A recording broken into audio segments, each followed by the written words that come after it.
विधानसभा निवडणुकीनंतर एकतर तू राहशील नाहीतर मी राहील असं आवाहन उद्धव ठाकरेंनी उपमुख्यमंत्री देवेंद्र फडणवीसांना दिला। आता हे चॅलेंज भाजपने स्वीकारलं आहे। आवाहन स्वीकारताना भाजप नेते प्रसाद लाड काय म्हणाले पहा।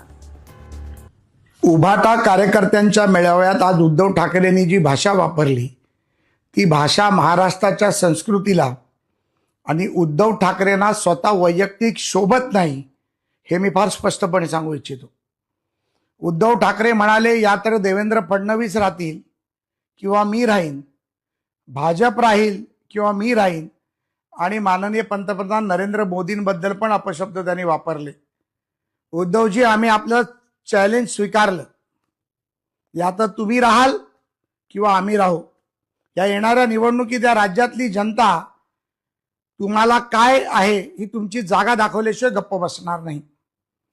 हा तुमचा मनस्ताप आणि मानसिक संतुलन बिघडलेला चेहरा आम्ही पाहतो आहोत। कार्यकर्त्यांचं मनोबल वाढवण्यासाठी महापालिकेतला भ्रष्टाचार बंद झाल्यामुळे, राज्यातील सत्ता गेल्यामुळे, पक्ष आणि चिन्ह गेल्यामुळे तुमची जी दयनीय अवस्था झाली आहे ही केविलवाणी आहे। परंतु देवेंद्र फडणवीस किंवा नरेंद्र मोदी किंवा भारतीय जनता पार्टी एवढी छोटी नाहीये ज्याचा तुम्ही विचार करताय। तुम्ही जे म्हणताय ना तुम्ही राहाल किंवा आम्ही राहू, आम्ही तुमचं चॅलेंज स्वीकारतो।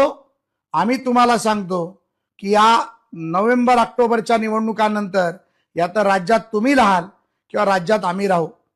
आणि ज्या पद्धतीमध्ये आपण कार्यकर्त्यांचं मनोबल वाढवण्यासाठी हे जे कृत्य करताय यातून दिसून येतंय की महापालिकेतल्या भ्रष्टाचारातून आपल्याला मिळणारे पैसे बंद झाले, राज्यातलं नेतृत्व गेलं, त्यामुळे हे तुमचं मानसिक खच्चीकरण आहे हे या जनतेसमोर येऊन राहिलेलं आहे। धन्यवाद।